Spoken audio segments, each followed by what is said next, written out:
बिस्मिल्लाहिर्रहमानिर्रहीम। शुरू अल्लाह के नाम से जो बहुत मेहरबान नहायत रहम करने वाला है। क्या हाल चाल है जी सबके। तो शुरू कर रहे हैं। जैसे कि आप देख रहे हैं ये है जी माश की दाल। और दाल से मुझे आज, क्योंकि मैं वीडियो मेरी दाल ही है, और मुझे एक ना बड़ा अच्छा सा शेर इस पे याद आ रहा है। दो रोटी हो सुकून की, दो रोटी हो सुकून की, थोड़ी सी दाल हो। दो रोटी हो सुकून की, थोड़ी सी दाल हो, कम हो तो कोई गम नहीं, लेकिन हलाल हो। तो ये शेर ना बड़ा सूट कर रहा है मेरी आज की वीडियो पे। अच्छा लगा मुझे। और मैं वैसे दो रोटी नहीं, मैं एक रोटी खाती हूँ और दाल के साथ तो वाकई मजा आ जाता है। ग्रीन चटनी हो और साथ में कुछ चूमर सैलड हो या ऐसे भी हो तो मजा आता है। और आज बनने जा रही है जी माश की दाल। दाल मैंने भिगो दी थी तो सुबह फजर के टाइम पे 5-6 घंटे से भीगी हुई है दाल। और मैं तकरीबन तकरीबन तकरीबन कितने घंटे हो गए वैसे पता नहीं चलेगा, अब काउंट करने में भी घंटा लग जाएगा।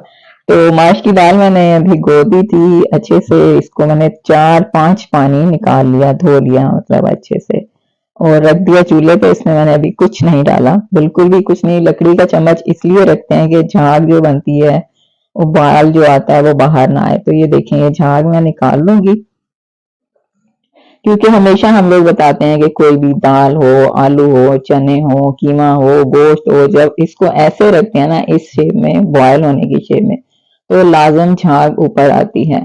अगर हम लोगों ने मसाले शुरू ही में डाल दिए हो ना तो वो झाग बीच में ही दब जाती है, बीच में ही पक जाती है, जिससे टेस्ट काफी फर्क आ जाता है। तो झाग निकालना जरूरी होती है, किसी भी चीज पे आ जाए, कुछ भी चीज हो। तो यहाँ भी मैंने निकाल दिया। इस उस पे मैंने हल्दी इसमें शामिल की है। बॉयल आने के बाद अच्छा 1-2 बॉयल आ चुके हैं इसको। अब मैंने हल्दी शामिल कर दिया इसमें। हल्दी इसलिए शामिल की है कि हल्दी एक तो एंटीसेप्टिक होती है, बहुत फायदेमंद भी होती है और जबरदस्त होती है। ये नमक मैंने निकाल लिया अपने ग्राइंडर से, ये भी इसमें चला जाएगा दाल में। और नमक का जो है ना, और ये जो मेरा मसाला ना है देखें तकरीबन खत्म होने को आ गया है। बहुत मजे का मसाला है ये। थोड़ा सा किसी भी चीज में शामिल कर दें, ये मिक्स मसाला है, किसी भी चीज में शामिल कर दें। इसमें चिकन पाउडर भी ऐड है तो बहुत ही अच्छा सा इसका टेस्ट आ जाता है, फ्लेवर हर चीज का। जैसे आलू भुने हुए हो, दाल हो, इवन कोई चिकन की या किसी भी तरह की कोई डिश हो तो उसमें आप शामिल कर दें। चने हैं जैसे, प्याज ले लिया मैंने, लेमन भी दिखाया मैंने। ये मेरी इंग्रेडिएंट्स मेरे उसमें होंगी ट्रेलर में। ये बेबी पोटैटोज हैं और लेमन वेमन ये सब कुछ मसाले मेरे, जैसे कि मैं हमेशा कहती हूँ कि मैं सामने रख लेती हूँ, जो चीज़ ज़रूरत हो कुछ यहाँ पड़े हुए हैं। दही है और गार्लिक पाउडर है, वो सॉरी गार्लिक पेस्ट है, ये मैंने इसमें डाल दिया अपने ब्लेंडर में। और ये जो है ना बच्चे खाते हैं नूडल्स, तो ये मसाला यूज नहीं करते, तो इनको फिर मैं इस तरह से यूज कर लेती हूँ किसी ना किसी चीज में। इसका भी एक टेस्ट अलग से आ जाता है मजे का। तो ये मसाला भी डाल दिया मैंने, प्याज वगैरह है इसमें और टमाटर नहीं है। दही डाला, ये मेरा होममेड पेस्ट बना हुआ है। वही लाल मिर्च गोल वाली, जीरा और गार्लिक और नमक, ये 4 चीजें बस इस पेस्ट में होती हैं। और ये भी बहुत अच्छी है, ये आपको किसी भी चीज में आप यूज करें बहुत मजा देती है। प्याज मैंने थोड़ा सा भिगो दिया पानी में सैलेड के लिए। यहाँ पे मैंने लच्छे काट लिए हैं, इसको मैंने थोड़ा सा एयर फ्रायर में करूंगी, क्योंकि जी हमारे घर में तो ऐसे होता है कि तेल या घी छू के भी ना जाए किसी खाने को, तो बहुत मुश्किल होती है मुझे। जब तक वो ऊपर तली ना हो, वो ना हो ना, तो खाना देखने में अजीब लगता है, लेकिन मजबूरी है, क्या करें। खाना हम दिखाते तो हैं लेकिन खाना तो घर वालों नहीं होता है, उस हिसाब से बनाना पड़ता है।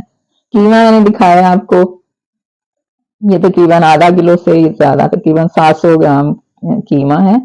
और ये दाल का जो पानी था ना, वो मैंने सारा ही आहिस्ता आहिस्ता से, दाल निकालने के बाद, दाल मैंने दिखा दी, मैंने स्ट्रेनर में निकाल ली हुई है। आहिस्ता आहिस्ता से मैंने दाल का सारा जो पानी है ना, मैंने अपने भगार में दिया है। यानी भगार भी नहीं कहना चाहिए, दाल मैंने बॉईल कर ली थी, उसके बाद उसमें मैंने प्याज हल्का सा छोड़ा था पैन में। तो ये मसाला आ गया मेरे कीमे में जी, सारी चीजें शामिल है इसमें। बाकी थोड़े से ड्राई मसाला 1-2 मैं डाल दूंगी इसमें।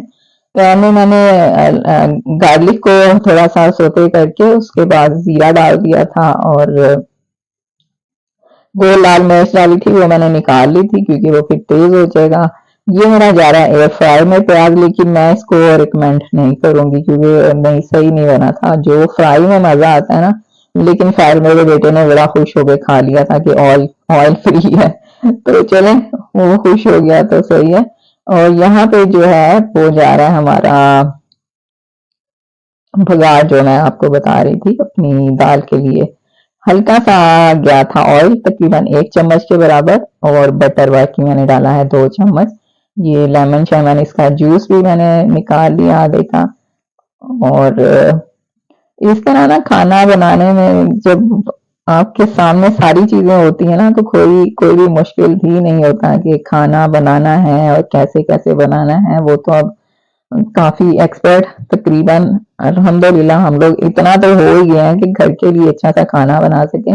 ये 6 मैंने आलू लिए हैं, लेकिन मैंने इसमें यूज 5 किए थे। हल्के से होते हैं बेबी पोटैटो, मैंने हाथ से ही छुरी से थोड़ा सा इन्हें ऊपर से इनका हल्का हल्का सा जो छिलका सा था वो उतार दिया। मैंने इन्हें फ्रेंच फ्राइज की शेप में काट लिया है क्योंकि बच्चे खुश हो जाते हैं शेप को देख के भी। ठीक है, और ये मेरा इधर दाल का जा रहा है, तैयार हो रही हैं चीजें। ये हमारा कीमा है, और कीमे में आप देखें, आपने देखा होगा मैंने ऑयल 1 चम्मच भी नहीं डाला, और इसमें देखें कितना ज्यादा फैट था कि पूरा ऑयल इसके ऊपर आ गया। ये देखें, ये इसको अभी बीच बीच में व्हाइट नजर आ रहा है ना, मैं थोड़ा टाइम और दूंगी ताकि ब्राउन हो जाए ये। और ये जो मैं आपको दिखा रही हूँ दाल का, दाल हमारी वो हो गई है ठंडी। एक्चुअली ये दाल जो है ना दूसरी वाली होती है, ये दाल मैंने मंगवाई थी दही बड़ों के लिए, और ये पड़ी थी तो मैंने सोचा आज इसी को थोड़ी सी खुश्क टाइप की बना लूं। लेकिन ये दाल छोटी होती है, वो जो दाल हम लोग खुश्क वाली बनाते हैं, मेरी अम्मी की रेसिपी है ये दाल, वो बहुत ही अच्छी सी थोड़ी सी मोटी होती है। उसको हम लोग भिगो दें, उसके बाद बॉयल करें, और फिर यही जैसे मैं बना रही हूँ इसी तरह से अम्मी बनाती थी, तो मैं भी वैसे ही बना रही हूँ। तो ये लेमन जूस भी चला गया इसमें हमारी दाल में, और बड़ा अच्छा सा खैर आ गया था, फ्लेवर वगैरह इसका अच्छी मजे की बन गई थी। और जो गोल मिर्चें वगैरह मैंने निकाल ली थी क्योंकि वो फिर अगर टूट जाए ना तो वो ज्यादा स्पाइसी हो जाता है खाना, इसलिए मैंने अलग निकाल दी थी कि जिसको स्पाइसी चाहिए होगा वो लाल मिर्च लेगा, क्योंकि गोल वाली लाल मिर्च आप सबको पता है बहुत तेज होती है। ये देखें कितना घी है ना, और ये जो ऊपर गुठलियां सी मैंने दिखाई है ना आपको, कीमे में आ जाती हैं, बन जाती हैं, इकट्ठा सा हुआ होता है, तो उसको इस तरह से आपने अच्छे से वो कर लेना है मैच अपने इससे, तो बड़ा अच्छा आपका दानेदार कीमा हो जाता है, बिल्कुल भी वो गुठलियां वगैरह सारी गायब हो जाती हैं। ये देखें जी भून गया तकरीबन, मुझे जरूरत ही नहीं पड़ी ऑयल की क्योंकि इसी ऑयल ने मुझे बड़ा परेशान किया। मेरा बेटा बार बार रो रहा था कि बहुत ऑयल है, बहुत घी है, मैंने कहा भाई मैंने नहीं डाला बिल्कुल भी तो चलो नहीं, खैर होता है इस तरह भी, क्या करें। आप भी बताइए आपके घर में कोई है इतना डाइट कॉन्शियस बंदा जिसको तेल वगैरह और गरम मसाला चला गया ये, और थोड़ा सा मैं वही अपना मिक्स मसाला इसमें डालूंगी ताकि हल्का सा स्पाइस तो हो। ये देखें ये चला गया, और अच्छे से बुनाई करने के बाद फिर जाएंगे इसमें आलू, और थोड़ी देर बाद हमारे जी आलू कीमा भी रेडी हो जाएगा, दाल भी डन डना डन। ये चलो ये इसमें इसको हम लोग ढक देंगे, और इसके बाद मैंने बनाना है थोड़ा सा सैलड, और चाय का भी मूड हो रहा है क्योंकि मेरा खाना होता है जोहर के बाद, तकरीबन जोहर के बाद से असर तक मैं किचन में होती हूँ। और साथ ही ये देखें जी मेरी दाल भी हो गई है, हरी मिर्च आप देख रहे हैं मैंने 4 कोनों में लगा दी है, पैन खाली हो गया हमारा। और मैं चाय, ये दूध मैंने गर्म कर लिया अपना टी बैग डाल के, चाय डालेंगे, और इसके साथ में चाय भी इंजॉय होगी, किसी को पीनी हो तो आ जाए, और साथ में मैं सैलड भी बना लूंगी। ये मैं इसका चूल्हा बंद कर दिया, मैंने आपको दिखाया, थोड़ा सा पानी रहने दिया। ये जब खाना खाने लगेंगे हम लोग रात डिनर में, तो उस वक्त फिर मैं चूल्हा जलाऊंगी और इसको अच्छे से फिर बुनाई हो जाएगी। सैलड रेडी हो गया मेरी बातों बातों में। ये अलग अलग मैंने क्यों रखा है, क्योंकि हमारे घर में कोई प्याज नहीं खाता, कोई टमाटर नहीं खाता, तो जिसको जो चाहिए होगा वो अपनी प्लेट में ले लेगा, इसलिए मैंने अलग अलग रखा है। और ये जो मेरा तवा था, मैं रोटी बना रही थी तो मैंने थोड़ा सा इस पे बटर डाल दिया, वो मैं दाल पे डाल दूंगी, इससे थोड़ी सी दाल में शाइनिंग आ जाएगी। और गोल मेरा जिसको पसंद होगी वो अपनी प्लेट में ले लेगा, बाकी जो नॉर्मल वाले लोग हैं वो ये खा लेंगे ऐसे। तो ये हमारी डिश रेडी। इसमें मेरा हरा वाला जो प्याज होता है ना, बिल्कुल हरा वाला, व्हाइट वाला नहीं, वो डाला है और धनिया डाला हुआ है। ठीक है, लेमन हमारे साथ है, ये वाला हमारा ब्राउन प्याज है। ये एक मसाला होता है, समक मसाला, ये हम सैलेड के ऊपर डालते हैं अपनी अपनी प्लेट में निकालने के बाद। इकट्ठा डालना ना तो वो पानी पानी सा हो जाता है। प्याज भी मैंने अलग रखा हुआ है, थोड़ा सा सैलेड पड़ा हुआ था। तो ये जो हमारा छोटा सा रंग है, रोटी बनाएंगे। और रोटी हमारी यहाँ पे घी इस तवे पे हम लोग नहीं लगाते हैं, लगा के देख चुके हैं, अलार्म बज जाते हैं, स्मोक अलार्म। तो हल्का हल्का बटर लगा देती हूँ मैं, तो बच्चे बड़े शौक से खा लेते हैं इस तरह की रोटी। तो ये छोटा सा रंग था जी, बस बताइएगा, दुआ में याद रखिएगा। कोई सवाल हो, कमेंट हो तो कमेंट बॉक्स में। अल्लाह हाफिज।